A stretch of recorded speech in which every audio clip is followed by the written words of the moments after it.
The jury in Rudy Giuliani's defamation trial is deliberating now for a second day. Jurors are tasked with deciding how much he owes two former Georgia election workers for falsely claiming they played a role in election fraud.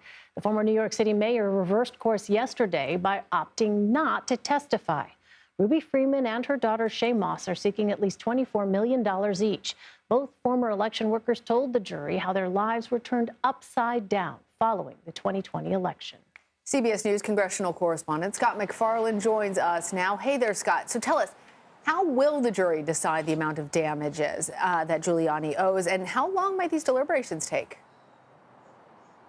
Lana and Elaine, the jury showed up for just a moment in the courtroom today. The judge did a head count and sent them back to deliberate for a second day. This is unlike any jury duty many of us have had, because they're not trying to determine liability or guilt. They're just trying to figure out how much money Rudy Giuliani should pay. The judge has already ruled that he's liable for the defamation of those two Georgia election workers, Ruby Freeman and Shay Moss.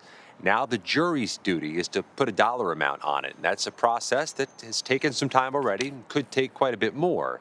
Though we acknowledge one reality of the court system: it's a Friday in a jury room. There might be some movement before business hours close. This is a complicated issue for several reasons. One of them, Elaine and Lana, is that there are different types of damages in this case. Compensatory damages, for which the plaintiffs are asking for a certain dollar amount, but also punitive damages, in which the plaintiff's attorney is arguing that you have to send a message to prevent this from happening again, that conspiracy theories and disinformation are sowed to the detriment, to the pain, involving threats against two ordinary Americans. The punitive damages have no estimated dollar amount.